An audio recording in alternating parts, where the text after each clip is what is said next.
के लिए। दूसरी बात, सीबीआई ने जो कैसेट्स दाखिल की थी वो भी कोर्ट ने माना कि वो टेम्पर्ड थी, सील बंद नहीं थी।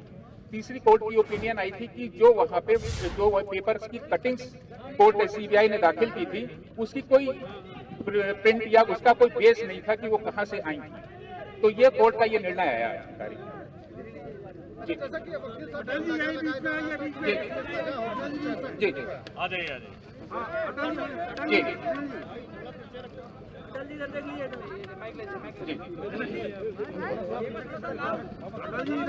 स्पीकर पे बोल आज अयोध्या प्रकरण, विशेष न्यायाधीश अयोध्या प्रकरण ने सभी 32 अभियुक्तगणों को बाइज्जत बरी किया है और ये माना है कि जो आरोप सीबीआई ने लगाए थे वो आरोप सभी गलत हैं और एविडेंस उनके खिलाफ अपर्याप्त माना है। टिप्पणी की है कि देखिए, विश्व हिंदू परिषद का या संघ परिवार का कोई योगदान नहीं था। ये ऐसे कुछ अराजक तत्वों ने ढांचा गिराया था और इन लोगों ने लगातार प्रयास किए रोकने को। 12 बजे तक स्थिति सब नॉर्मल थी, फिर पीछे से कार सेवकों ने, कुछ लोगों ने, अराजक तत्वों ने पत्थरबाजी वगैरह की है और उसमें कहीं इन लोगों का इन्वॉल्वमेंट प्रत्यक्ष या अप्रत्यक्ष नहीं था।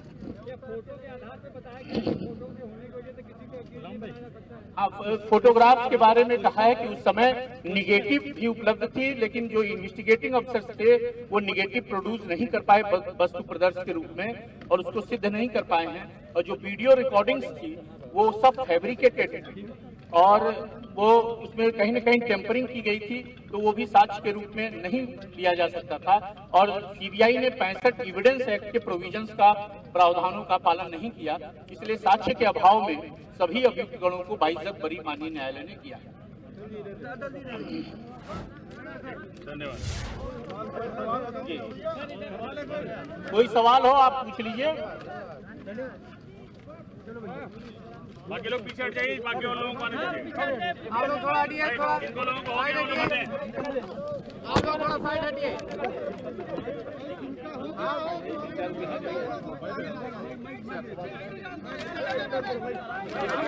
आप लोग थोड़ा साइड हटिए। कोई सवाल हो आप पूछे, बता दें। अरे माइक रखिए, माइक आवाज आ रही है। अरे माइक जी बताएं। हाँ बताइए, आ जाइए, आगे आ जाइए। न्यायालय ने ये माना है कि साक्ष्य नहीं इनके खिलाफ मिले हैं किसी अभियुक्तगण के। माननीय अडवाणी जी, माननीय जोशी जी, उमा भारती जी और सारे 32 अभियुक्त, कांस्पिरेसी इन लोगों के खिलाफ प्रूफ नहीं होती है। जो ढांचा गिरा वो कुछ अराजक तत्वों के द्वारा, शरारती तत्वों के द्वारा गिरा, क्योंकि ढांचा के नीचे मंदिर था और उसका भी ध्यान नहीं रखा गया। इसलिए ढांचा गिराने में या ढांचा गिराने के षड्यंत्र में किसी तरह से इनका इन्वॉल्वमेंट नहीं था।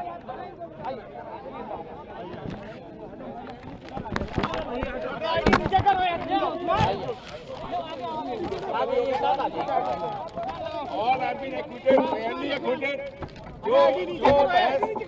जो बहस हम लोगों की तरफ से तर्क दिए गए थे,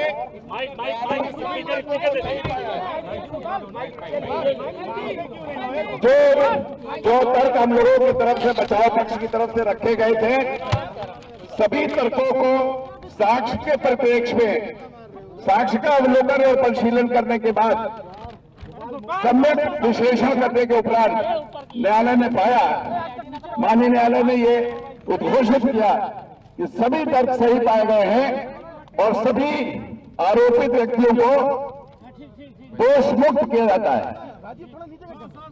कोई भी साक्ष्य आरोप को सिद्ध करने के लिए पर्याप्त नहीं पाया गया। सभी आरोपी बरी कर दिए गए, छोड़ दिए गए। तो सीबीआई की जांच में क्या निकल के सामने आज इस पे फैसला लिया गया? जो साक्ष्य 351 संख्या में प्रस्तुत किए गए सीबीआई द्वारा, उनमें से अधिकांशतः जो भी साक्ष्य थे वो जिरह के दौरान जो हम लोगों की तरफ से सजेशंस रखे गए थे कि ऐसी संभावना है ये इस प्रकार से हुआ होगा, वहां पे उस भीड़ में सभी कारसेवक नहीं थे। पूरी भीड़ को कारसेवक कहना यह श्रद्धालुओं के लिए ठीक नहीं है। वहां अधिकांश मात्रा में श्रद्धालु भी थे और कुछ ऐसे तत्व भी आ गए थे जो असामाजिक थे। और वो इन आरोपियों के किसी भी प्रकार से उनके बीच में कोई अलायंस था, ऐसी कोई साक्ष्य नहीं मिली।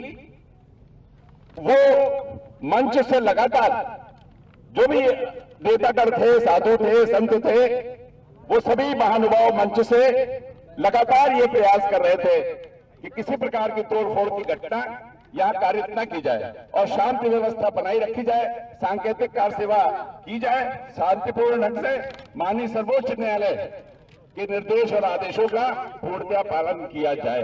इस प्रकार का न्यायालय ने उद्घाटित किया और यह सही पाया कि किसी भी तरह से किसी भी आरोपित व्यक्ति ने किसी व्यक्ति को नहीं उकसाया था।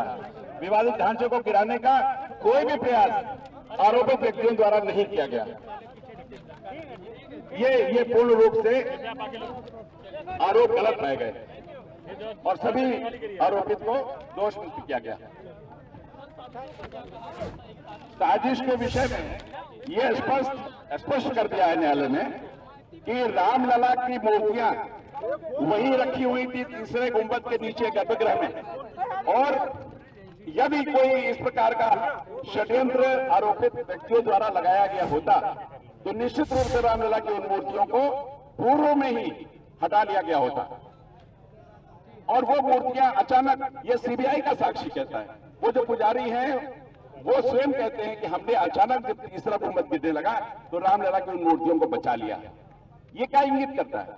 ये इंगित करता है कि पहले से कोई योजना नहीं थी और जो लोग तीसरे गुंबद को गिरा रहे थे वो दो कारणों से गिरा सकते हैं। या तो उनको रामलला पे कोई आस्था नहीं थी और या उनको अनुमान नहीं था कि ये तीसरे गुंबद के नीचे, गर्भगृह के नीचे रामलला की मूर्तियां विराजमान है। ये कौन हो सकता है? ये कौन तत्व हो सकते हैं? न्यायालय ने यह भी उद्घाटित किया कि एलआईयू की रिपोर्ट पूर्व से थी कि 1 दिसंबर से ही वहां पे कुछ उपद्रव होने की, अशांति पैदा करने की संभावनाएं, उनसे इंकार नहीं किया जा सकता। एलआईयू की रिपोर्ट, आईजी एके सरन का स्टेटमेंट, वो ये बताता है कि आईबी और ये एलआईयू इस प्रकार की रिपोर्ट थी। कोई भी अराजक तत्व वहां पे कार सेवकों के भेष में कोई भी घटना कारित कर सकता है। तो ये साबित नहीं हो सका कि जो कुछ मुट्ठी भर लोग ढांचे को ध्वंस करने के लिए आगे आए, उनका किसी प्रकार से संगठन, विश्व हिंदू परिषद या किसी नेता से या किसी आरोपी से, किसी साधु संत से किसी प्रकार का कोई संबंध पूर्व से था। इस प्रकार का कोई रथ यात्रा के बारे में कुछ कहा? ये और आगे लाओ आइडिया आगे लाओ। रथ यात्रा के बारे में नहीं, ये विषय रथ यात्रा का नहीं था। ये आरोप था विवादित ढांचे को गिराने के लिए उकसाने का। जी, आरोप के दृष्टि से आरोप साबित नहीं हुए, यानी पूरे आरोप से मुक्त कर दिया गया है। मुक्त कर दिया गया। सर, सीबीआई जो है प्रमुख जो है जांच एजेंसी है भारत की, क्या इनको ये समझ में नहीं आया कि हम जो है साक्ष्य जो रख रहे हैं? सीबीआई साक्ष्य नहीं रखती है, सीबीआई साक्षी रखती है। साक्षी रखता है। ठीक है सर, थैंक यू। सीबीआई की जिम्मेदारी सिर्फ साक्षी लाने की है।